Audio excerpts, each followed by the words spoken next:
Bismillahirrahmanirrahim. Assalamualaikum warahmatullahi wabarakatuh. Innal hamdalillah nahmaduhu ta'ala wa nasta'inuhu wa nastahdi wa natubu ilaih. Wa na'udzu billahi min shururi anfusina wa sayyiati a'malina. May yahdihillahu fala mudilla lahu wa may yudlil falan tajida lahu waliyyan mursyida. Asyhadu an la ilaha illallah wahdahu la syarika lah wa asyhadu anna Muhammadan 'abduhu wa rasuluh. Allahumma salli wa sallim wa barik ala Muhammadin wa ala alihi wa ashabihi wa sallama tasliman madidah wa ba'd. Hadirin ma'asyiral muslimin yang semua dirahmati oleh Allah Subhanahu wa taala. Alhamdulillah, pada kesempatan yang mulia ini kita melanjutkan pembahasan kita di dalam kitab Riyadhus Shalihin, yaitu taman dari orang-orang yang saleh. Dan kita telah masuk ke dalam pembahasan selanjutnya di bab selanjutnya, yaitu bab al-muraqabah atau bab muraqabatullah. Itu bab yang membahas tentang hadis-hadis Rasulullah sallallahu alaihi wasallam tentang muraqabatullah. Itu bagaimana seseorang menghadirkan perasaan bahwasanya ia senantiasa diawasi, dilihat, didengarkan dan diketahui apa yang segala apa yang ia lakukan atau yang ia ucapkan, Allah Subhanahu wa taala mengetahuinya. Pada kesempatan yang lalu kita telah membahas sekilas tentang hadis tentang 3 manusia yang pernah hidup di zaman Bani Israel, yaitu ketiga manusia ini diuji oleh Allah dengan ditimpakannya kepada mereka penyakit. Orang yang pertama, manusia yang pertama, yaitu ditimpa dengan penyakit kulit. Orang yang kedua ditimpa dengan penyakit rambut. Dan orang yang ketiga ditimpa dengan penyakit atau kebutaan. Ketika malaikat yang berubah wujud di dalam bentuk manusia mendatangi ketiga orang tersebut dan menanyakan kepada mereka apa yang mereka paling inginkan di dalam hidup mereka. Tentunya orang yang pertama menjawab pertanyaan tersebut mengatakan, saya ingin jildan hasanan wa launan hasanan, warna kulit yang bagus, agar orang-orang tidak lagi merasa jijik untuk dekat kepadaku.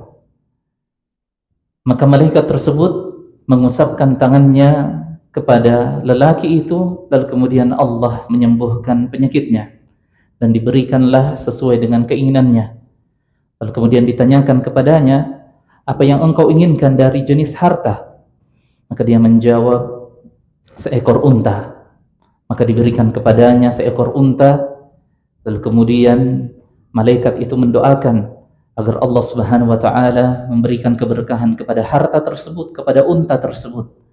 Hingga akhirnya dari satu ekor unta itu melahirkan begitu banyak keturunan hingga memenuhi sebuah lembah. Orang yang kedua itu seorang yang botak, berpenyakit di kepalanya, tidak tumbuh rambutnya. Ketika ditanya apa yang engkau inginkan, ia mengatakan tentu rambut yang indah, rambut yang bagus, agar orang-orang tidak menjauhiku dengan penyakit ini. Maka diberikanlah kepadanya apa yang ia inginkan. Lalu ditanyakan kepadanya, apa yang engkau inginkan dari harta? Maka ia meminta seekor sapi betina. Maka diberikanlah kepadanya seekor sapi betina tersebut.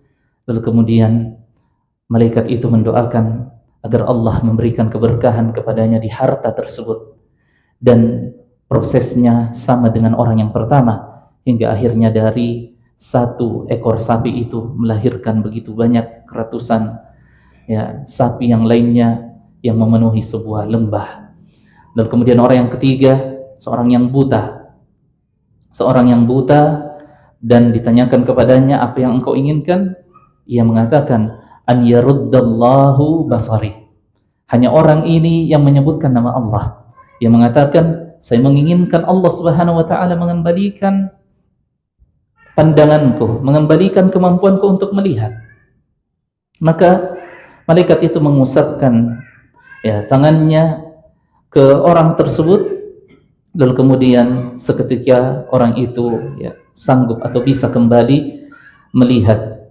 Dan kata orang yang ketiga ini, ketika dia ditanya apa yang engkau inginkan, dia mengatakan, saya ingin penglihatan saya dikembalikan oleh Allah agar saya bisa melihat orang lain, saya bisa melihat manusia. Itu tujuannya. Lalu kemudian ditanyakan kepadanya, harta apa yang engkau inginkan? Maka dia meminta seekor kambing, dan dia pun diberikan seekor kambing tersebut. Dan malaikat itu mendoakan dirinya agar Allah Subhanahu wa taala memberkahi apa yang diberikan kepadanya. Maka terjadilah seperti apa yang terjadi kepada orang yang kedua dan ketiga, di mana Allah memberkahi hartanya dan memperbanyak hartanya. Maka berjalanlah waktu sampai akhirnya beberapa lamanya waktu itu berlalu. Datanglah ujian yang kedua, di mana Allah Subhanahu wa taala menguji mereka dengan mendatangkan kepada mereka malaikat yang berbentuk manusia dalam keadaan sedang melakukan perjalanan yang jauh dan singgah di kampung mereka dalam keadaan yang lemah, dalam keadaan yang terlihat lemah, miskin, membutuhkan bantuan. Malaikat ini mendatangi orang yang pertama, meminta bantuan kepadanya. Maka orang yang pertama itu seorang yang berpenyakit kulit itu, ia mengatakan al-huququ katsirah. Kebutuhan saya juga banyak. Kebutuhan saya juga banyak. Kebutuhan saya, kebutuhan keluarga saya juga banyak, dan saya tidak memiliki sesuatu yang bisa saya berikan kepadamu. Maka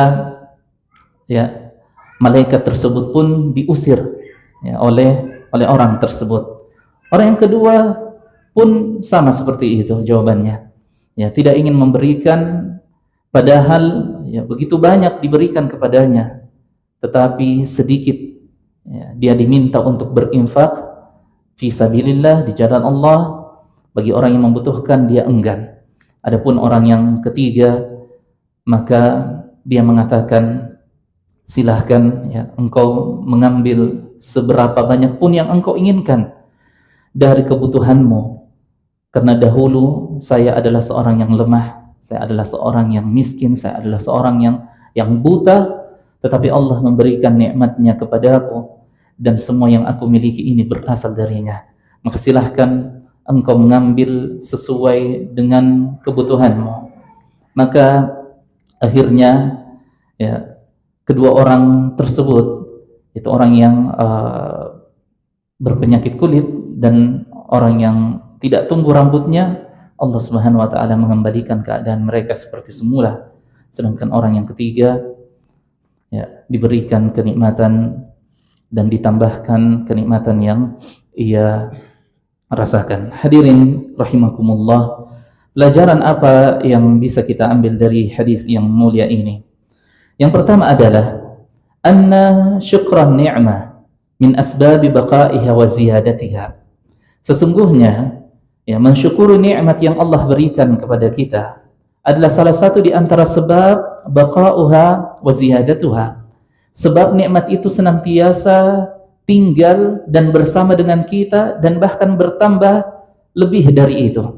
Allah Subhanahu wa taala berfirman, wa idz ta'adzana rabbukum la in syakartum la azidannakum wa la in kafartum inna azabi lasyadid.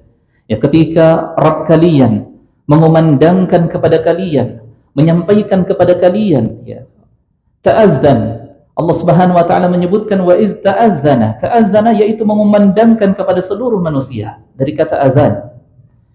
Apa isi kumandang tersebut? Apa isi seruan tersebut? La in syakartum la azidannakum. Jika kalian bersyukur atas nikmat yang Allah berikan, maka dari kesyukuran itu Allah akan menambah kenikmatan yang kalian rasakan.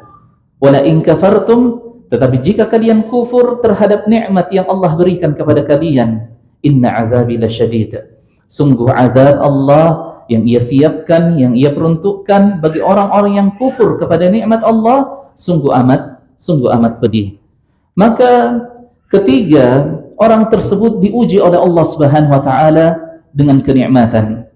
Orang yang pertama diberikan kesembuhan, orang yang kedua diberikan kesembuhan, dan orang yang ketiga pun diberikan kesembuhan.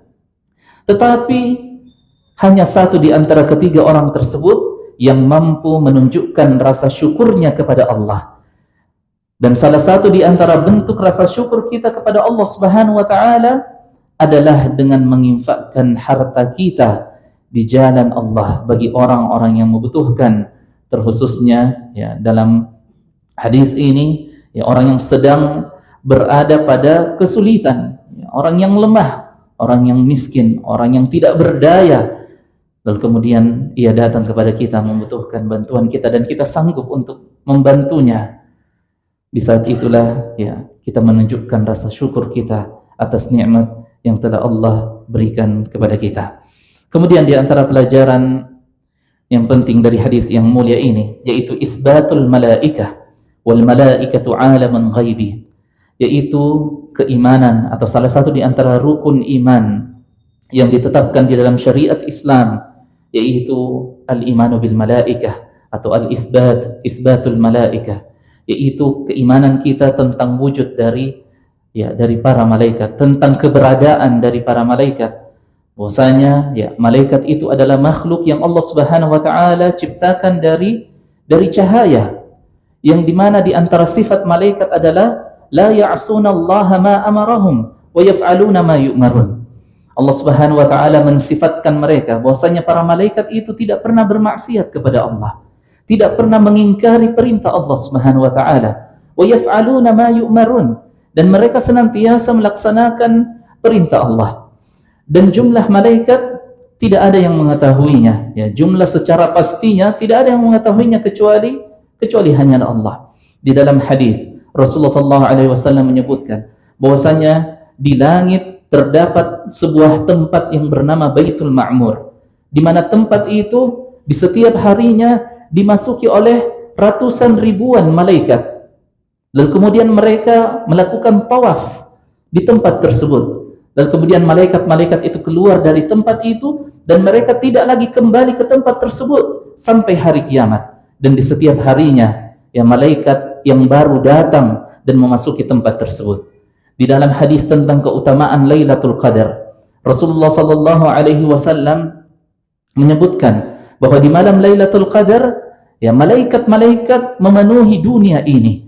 Mereka turun berbondong-bondong memenuhi dunia ini. Sampai kata Rasulullah sallallahu alaihi wasallam, jumlah malaikat yang memenuhi dunia ini pada malam Lailatul Qadar jauh lebih banyak jumlahnya dibandingkan dengan adadul hasa, dengan butiran-butiran pasir yang ada di dunia ini.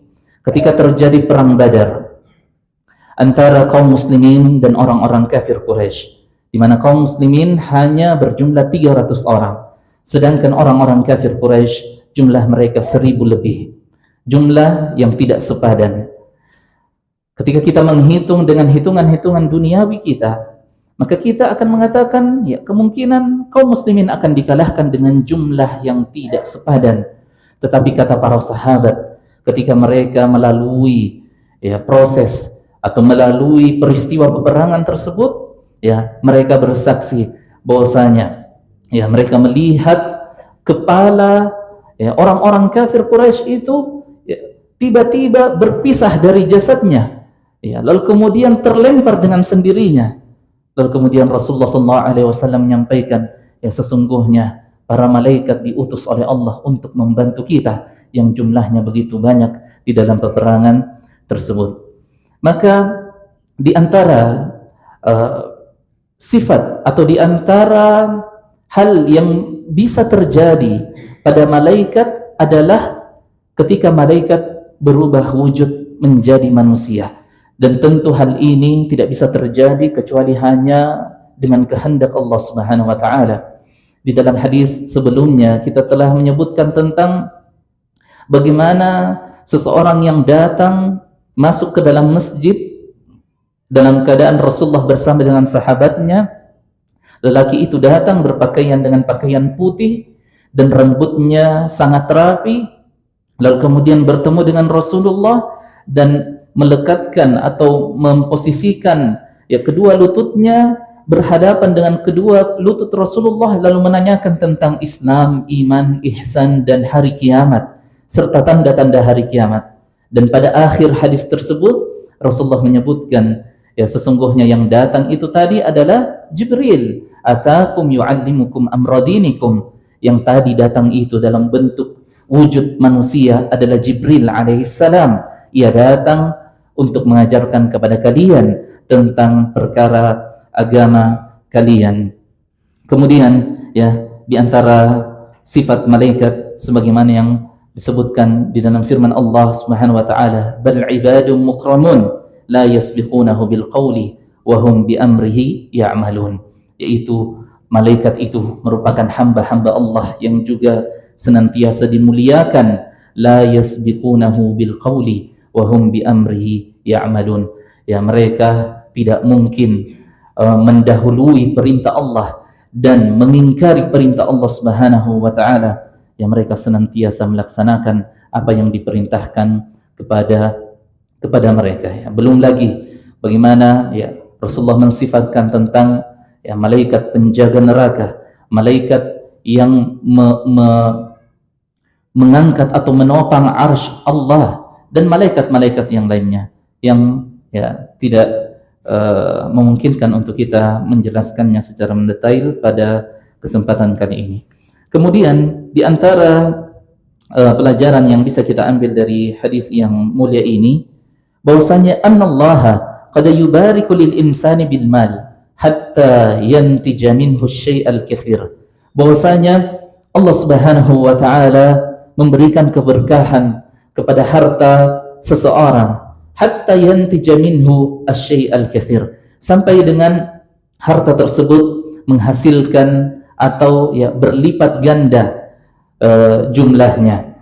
Fa inna haula'in nafar thalatha sara liwahidin wadin minal ibil. Kemudian beliau menceritakan tentang ketiga manusia tersebut, di mana dahulunya keadaan mereka adalah keadaan yang sangat mengkhawatirkan.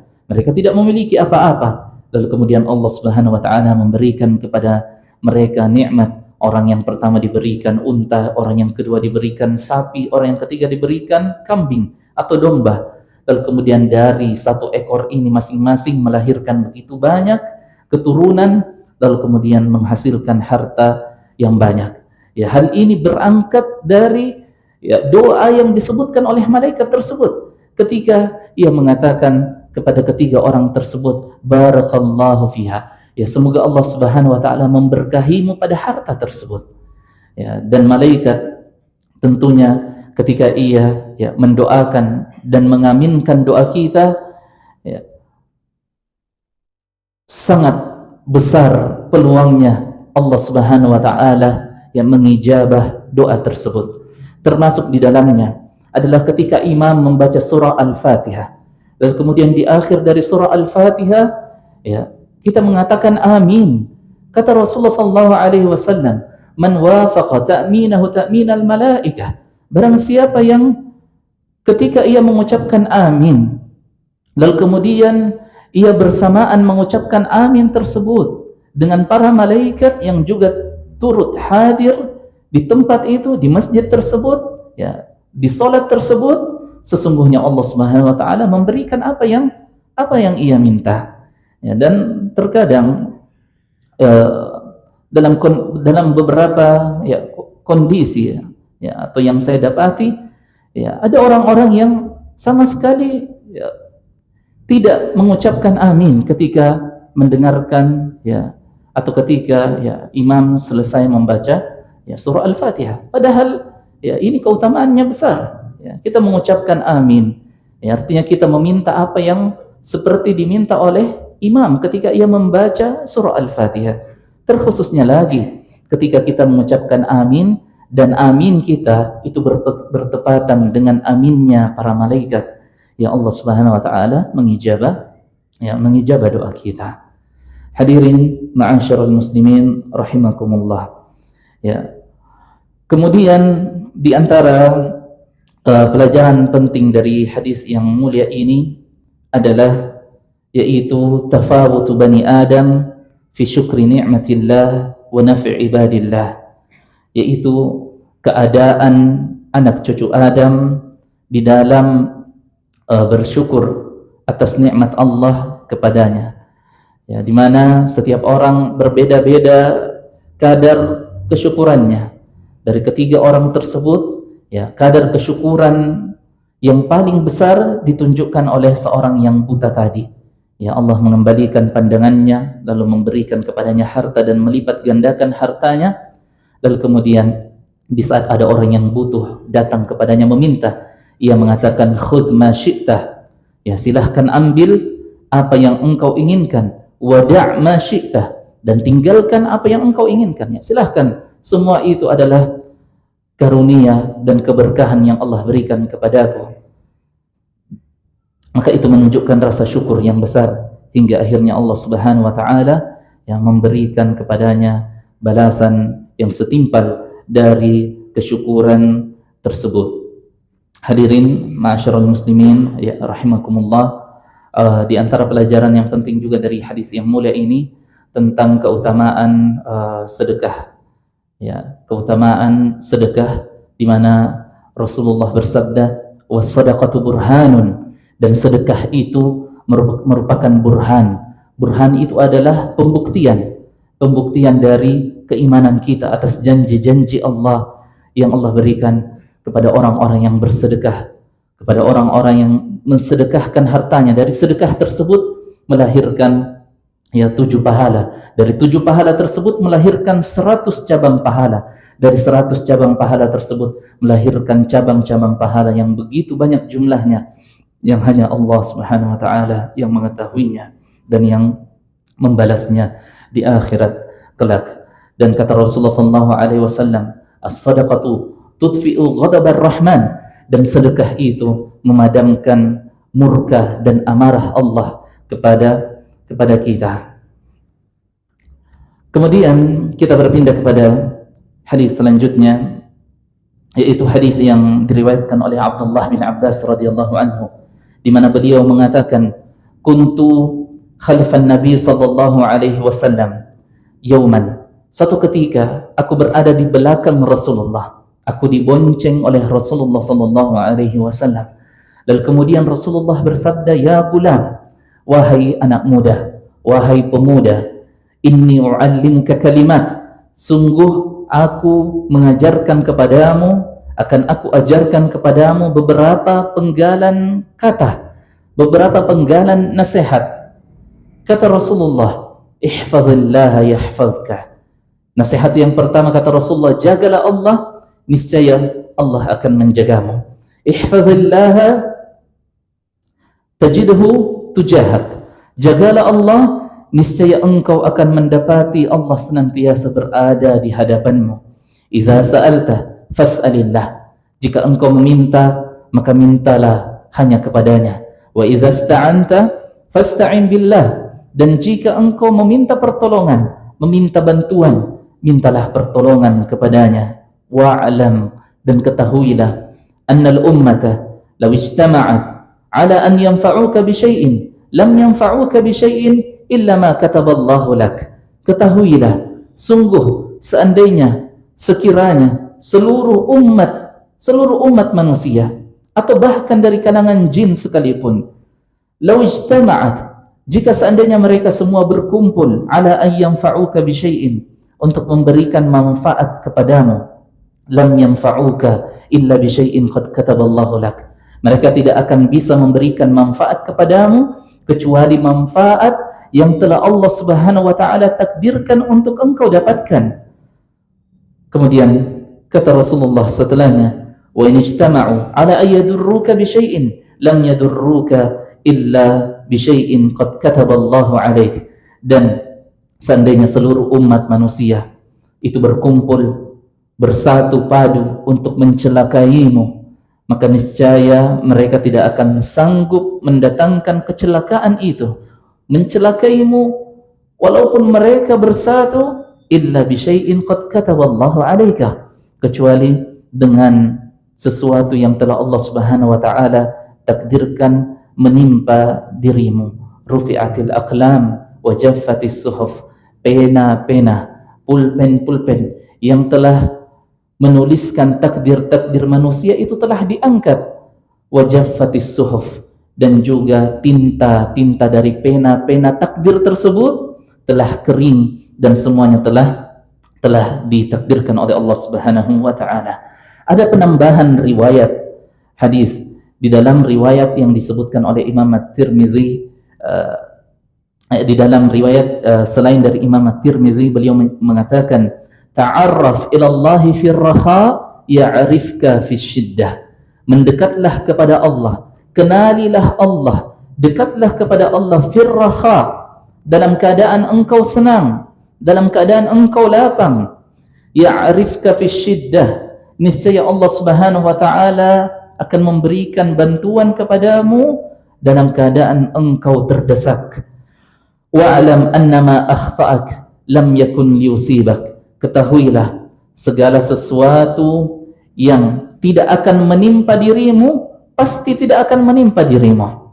Ya, segala sesuatu yang engkau mewanti-wantinya, engkau berhati-hati dan merasa khawatir, takut bahwa ia akan menimpa dirimu, ia tidak akan menimpa dirimu kecuali Allah Subhanahu wa taala menakdirkannya. Wa ma asabak lam yakun liyukhti'ak, dan sebaliknya, sesuatu yang sangat engkau inginkan tidak akan engkau dapati kecuali Allah Subhanahu wa taala menakdirkannya. Ya, menakdirkan sesuatu itu untuk engkau dapati. Wa'lam anna an-nasra ma'as sabr, ketahuilah sesungguhnya pertolongan itu datang bersama dengan kesabaran. Wa annal faraja ma'al karb, dan ketahuilah jalan keluar itu datang bersama dengan musibah. Artinya ketika musibah datang kepadamu, sesungguhnya bersama dengan musibah itu akan datang jalan keluarnya. Wa anna ma'al usri yusra, dan bersama dengan segala kesulitan, ya, segala kemudahan akan ikut bersamanya.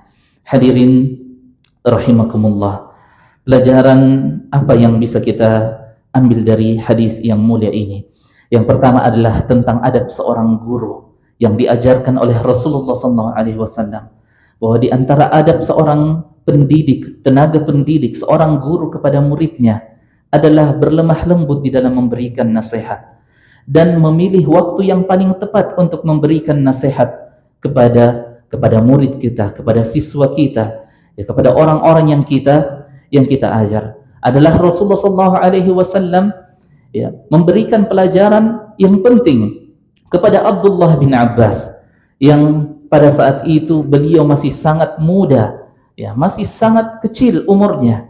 Rasulullah SAW telah mengajarkan kepadanya ilmu. Sebagaimana pula yang dilakukan oleh Rasulullah kepada salah seorang sahabat, ya, yang ketika sahabat itu ikut makan bersama Rasulullah SAW, ya, di sebuah, ya, nampan. Lalu kemudian, ya, sahabat itu tangannya ke sana kemari, ya. Kata sahabat itu, wa kanat yadi tatishu fi sahfah. Ya, saat itu tangan saya ke sana kemari, ya, untuk mengambil makanan. Maka Rasulullah SAW pun mengatakan, ya gulam, wahai anak muda, wahai pemuda, wahai engkau, ya, yang masih dalam umur yang sangat belia, samillah wa kul biyaminik wa kul mimma yalik, sebutlah nama Allah, wa kul biyaminik, dan makanlah dengan tangan kananmu, wa kul mimma yalik, dan makanlah dari apa-apa saja yang dekat denganmu. Ya, dan itu pun dilakukan oleh Rasulullah kepada Abdullah bin Abbas, di mana beliau mengatakan kepada Abdullah bin Abbas, ya gulam, wahai anak muda, wahai pemuda, inni u'allimuka kalimat, sungguh-sungguh saya akan mengajarkan kepadamu beberapa nasihat. Ya, ini sangat penting. Ini menjadi sebuah prolog, ya, pembukaan sebelum kita menasehati, ya, anak murid kita, sebelum kita menasehati siswa-siswa kita. Hendaknya kita mempersiapkan mental mereka terlebih dahulu. Ya, maka Rasulullah mengajarkan kepada kita, Di dalam sabda beliau, inni u'allimuka kalimat, sungguh aku akan mengajarkan kepadamu ya beberapa penggalan nasihat, beberapa penggalan kata yang seolah-olah Rasulullah SAW ingin ya memberitahukan kepada Abdullah bin Abbas, apa yang ingin saya sampaikan kepadamu ini hanyalah beberapa penggalan kalimat saja, tetapi dengan beberapa penggalan kalimat tersebut mengandung pelajaran yang begitu banyak dan begitu luar biasa ketika kita mengkajinya. Dan Rasulullah SAW pun mengajarkan adab seorang tenaga pendidik kepada muridnya. Ya, di mana kata Abdullah bin Abbas, kuntu khalfan Nabi. Saya pernah dibonceng oleh Nabi SAW yang memberikan pelajaran kepada para guru ya untuk mereka memiliki sifat tawadu', rendah hati di hadapan anak-anak muridnya, di hadapan siswa-siswanya. Salah satunya adalah memberikan tumpangan kepada anak-anak muridnya. Rasulullah padahal beliau adalah pemimpin yang paling tertinggi, pemimpin dari seluruh kaum muslimin, tetapi beliau masih sempat memberikan tumpangan kepada sahabat-sahabatnya. Salah satunya adalah Abdullah bin Abbas. Salah satu di antara orang yang pernah dibonceng oleh Rasulullah SAW juga adalah Mu'adz bin Jabal radhiyallahu anhu. Ya, salah seorang pemuda dari kalangan sahabat pun pernah mengatakan, kuntu khalfan Nabi. Saya pernah dibonceng oleh Nabi SAW. Ya, dan ini menunjukkan tentang kerendahan hati, tawadu'nya Rasulullah SAW. Suatu ketika Rasulullah ya berdiri di hadapan para sahabatnya, lalu kemudian datang seorang anak kecil perempuan ya yang kurang akal, lalu kemudian memegang tangan Rasulullah SAW, lalu kemudian mengajak Rasulullah berlari-lari ya berkeliling kota Madinah, dan Rasulullah mengikuti anak tersebut, menunjukkan tentang betapa besarnya hati seorang pendidik, betapa besarnya nilai-nilai seorang pemimpin atau seorang pendidik yang mengajarkan hal-hal yang baik yang senantiasa diingat oleh para sahabatnya. Hadirin ma'asyiral muslimin rahimakumullah. Rasulullah berpesan di dalam hadis ini, ihfazillah yahfazkah. Yang pertama adalah jagalah Allah, niscaya Allah akan menjagamu. Bagaimana kita menjaga Allah? Yaitu dengan bihifzi syariatihi, dengan menjaga syariat Allah, dengan menjaga perintah-perintah Allah, menjaga salat 5 waktu kita, menjaga puasa kita, menjaga keislaman kita, menjaga ibadah-ibadah kita. Seluruh dari syariat ini Allah Subhanahu wa taala atau Rasulullah SAW memerintahkan kita, ihfazillah, jagalah Allah. Ya, tidak mungkin kita menjaga Allah karena Allah Subhanahu wa taala Allahu Akbar, yang maha besar. Dialah Allah yang menjaga kita, dialah Allah yang memberikan perlindungan kepada kita. Sehingga pertanyaannya, bagaimana kita menjaga Allah? Yaitu dengan bihifzi syariatihi, dengan menjaga syariat-syariatnya. Di saat seorang hamba menjaga syariat-syariat Allah, di saat itulah yahfazka, niscaya Allah akan memberikan perlindungannya kepadamu, perlindungan dari sesuatu yang tidak kita kehendaki terjadi kepada kita di dunia ini ataupun di akhirat kita. Maka bisa saja suatu ketika mungkin kita mengalami atau hendak ditimpakan musibah yang menyedihkan kepada kita, tetapi karena suatu hari kita pernah menjaga hukum-hukum Allah, menjaga syariat Allah, menjaga ibadah-ibadah kita, Allah Subhanahu wa taala menyelamatkan kita dari musibah tersebut, menyelamatkan kita dari kecelakaan tersebut karena kita menjaganya. Makanya ada sebuah kisah dari orang saleh terdahulu, kisah seorang yang sudah tua yang menaiki sebuah kapal laut. Lalu kemudian kapal laut itu bersandar di pelabuhan atau dermaga. Orang-orang pun turun dari kapal tersebut. Tapi karena jumlah mereka sangat banyak, maka butuh antrian yang cukup panjang untuk turun dari kapal itu. Maka terlihat orang tua ini karena tidak ingin ikut antri sangat panjang, ia pun melompat lalu kemudian sampai ke bawah. Secara logika ia akan patah tulang atau akan luka dengan apa yang dia lakukan. Tetapi ketika orang-orang berkerumun lalu kemudian melihat keadaannya, keadaan orang tersebut tidak apa-apa. Ketika dia ditanya, apa yang engkau lakukan, mengapa yang membuat engkau melakukan perbuatan ini dan engkau tidak mengalami apa-apa? Lelaki tua tersebut mengatakan, sungguh dahulu ketika aku masih diberikan kekuatan dalam masa mudaku, aku menjaga perintah-perintah Allah, dan aku berharap di masa tuaku ini Allah Subhanahu wa taala menjagaku. Maka Allah menjaga dirinya dari kecelakaan. Kemudian kata Rasulullah, ihfazillah tajidhu tujahak. Jagalah Allah, niscaya engkau akan mendapati Allah senantiasa berada di hadapanmu. Yaitu senantiasa memberikan hidayah, petunjuk dan taufik dari sisinya, agar apa yang kita lakukan itu tidak mendatangkan mara bahaya kepada diri kita. Idza sa'alta fas'alillah. Kemudian Rasulullah menasihatkan, jika engkau meminta, mintalah pertama kepada Allah.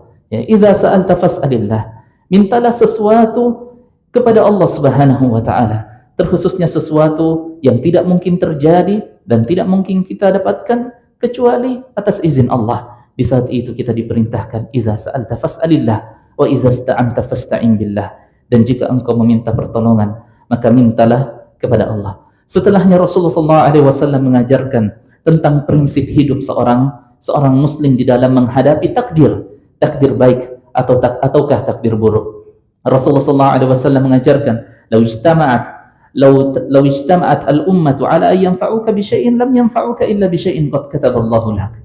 Jika seluruh umat manusia ini, dari Nabi Adam sampai manusia yang paling terakhir, mereka semua bersatu padu untuk mencelakaimu, mereka tidak akan bisa mencelakaimu kecuali Allah telah menakdirkan itu menimpa dirimu.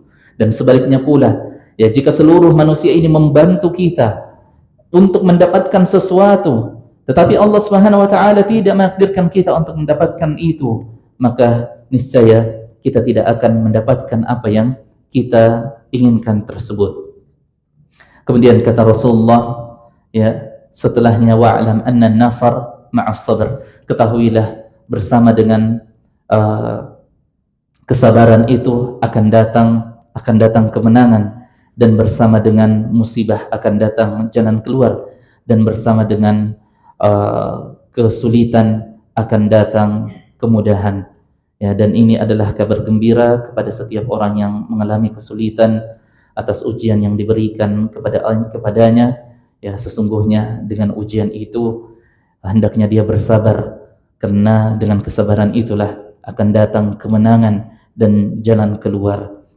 Jikalau ajalnya telah datang lalu kemudian ia tidak mendapati kemenangan itu, yakinlah bahwasanya kemenangan yang sejati dan abadi adalah kemenangan di akhirat kelak di sisi Allah Subhanahu wa taala. Kemudian hadis selanjutnya adalah hadis yang diriwayatkan oleh Anas bin Malik radhiyallahu anhu, di mana Rasulullah sallallahu alaihi wasallam atau beliau mengatakan, di dalam perkataan beliau, innakum lata'maluna a'malan, sesungguhnya kalian melakukan perbuatan-perbuatan, hiya adakku fi a'yunikum minasy'ari, kalian menganggap perbuatan itu sangatlah ringan konsekuensinya. Kunna na'udduha ala ahdi Rasulillah sallallahu alaihi wasallam minal mubiqat. Tetapi kami menganggap apa yang kalian lakukan itu di zaman Rasulullah sallallahu alaihi wasallam minal mubiqat, di antara pembatal-pembatal keislaman. Ini perkataan dari sahabat yang mulia Anas bin Malik radhiyallahu anhu kepada generasi tabi'in, generasi yang terbaik setelah para sahabat. Dan kata Rasulullah sallallahu alaihi wasallam, khairun nasi qarni, thumma allazina yalunahum, thumma allazina yalunahum. Sebaik-baik manusia adalah yang sezaman denganku, yaitu para sahabat. Kemudian setelah mereka yaitu zaman tabi'in, kemudian setelah mereka yaitu zaman tabi'in atau atba' tabi'in. Anas bin Malik radhiyallahu anhu memberikan nasihat kepada generasi tabi'in, di mana ia mengatakan, innakum la ta'maluna a'malan hiya adaqu fi a'yunikum minasy'ari. Sesungguhnya kalian melakukan perbuatan yang kalian anggap perbuatan itu biasa-biasa saja. Ya, jauh lebih ringan dibandingkan dengan sehelai rambut. Kunna na'udduha fi ahdi Rasulillah minal mubiqat. Padahal dulu di zaman Rasulullah masih hidup, kami menganggap perbuatan itu termasuk dalam perbuatan yang bisa membatalkan keislaman. Maka perkataan beliau ini memberikan pelajaran kepada kita untuk tidak memandang remeh perbuatan dosa, terkhususnya ketika kita tidak mengetahui hukum perbuatan dosa tersebut. Maka jangan sama sekali kita mengatakan, ya, perbuatan dosa ini adalah dosa yang kecil. Yakinlah bahwasanya perbuatan dosa yang kecil yang ditumpuk terus-menerus akan menyebabkan kita terjatuh dalam perbuatan dosa besar. Dan kata pepatah, sesungguhnya gunung-gunung yang menjulang tinggi itu bisa menjulang tinggi seperti itu karena ia terbentuk dari butiran-butiran pasir yang kecil. Seperti itu pula dosa-dosa besar. Ketika kita menumpuk dosa kecil di atas dosa yang kecil, kemudian dosa yang kecil kita tambahkan lagi, suatu ketika nanti, ya, dosa kecil itu akan menjadi dosa yang besar, lalu kemudian akan menimpa kita. Sebuah perkataan yang serupa dengan perkataan ini, ya, diucapkan bahwasanya sesungguhnya kalian melakukan amalan seperti amalan dosa, ya, perbuatan dosa. Kalian menganggap perbuatan dosa itu seperti seekor lalat yang hinggap di hidung kalian, yang dengan mudahnya kalian mengusir lalat tersebut dikarenakan kalian menganggap remeh perbuatan dosa itu. Maka ini mengantarkan kita kepada dosa-dosa yang dianggap biasa oleh sebagian manusia. Salah satunya adalah ketika Rasulullah SAW dalam sebuah hadis disebutkan, marra Rasulullah SAW biqabarain faqala innahuma la yu'adzabani fama yu'adzabani bikabirin. Sesungguhnya, ya, suatu ketika Rasulullah melewati dua kuburan, lalu kemudian Rasulullah mengatakan innahuma la yu'adzaban, sesungguhnya kedua penghuni kubur ini sedang disiksa oleh Allah. Fama yu'adzabani fi kabirin, ya. Dan mereka berdua disiksa pada perkara yang mereka anggap perkara tersebut bukan dosa besar. Ya, salah satu tafsiran dari hadis tersebut mengatakan seperti itu. Ya, salah satu tafsiran yang lain, ya, mengatakan, ya, mereka disiksa karena dosa yang kecil. Ya, tetapi dalam tafsir hadis disebutkan, ya, dalam tafsir yang lain disebutkan, mereka mengira bahwa dosa itu dosa kecil. Apa itu? Kata Rasulullah, amma ahaduhuma fayamshi bin namimah. Adapun orang yang pertama atau salah satu di antaranya, dia suka namimah, ya, suka mengadu domba manusia, suka melempar perkataan dari satu tempat ke tempat yang lain untuk, ya, membuat permusuhan. Adapun orang yang kedua, kata Rasulullah, wa amma ahaduma fakana la yastatir minal baul. Ya, orang yang kedua, ya, menggampang-gampangkan ketika buang air kecil dan tidak berhati-hati dari najis buang air kecil tersebut atau air kencing tersebut. Ya, memudah-mudahkan perkara tersebut. Ya, dan dosa-dosa yang lainnya yang insyaallah, ya, kita akan melanjutkan pembahasannya di pertemuan-pertemuan yang akan datang. Semoga bermanfaat untuk kita semua. Kurang dan lebihnya mohon dimaafkan. Wassallallahu ala nabiyina Muhammadin wa ala alihi wasahbihi wasallam. Wa akhiru da'wana anil hamdulillahi rabbil alamin. Assalamualaikum warahmatullahi wabarakatuh.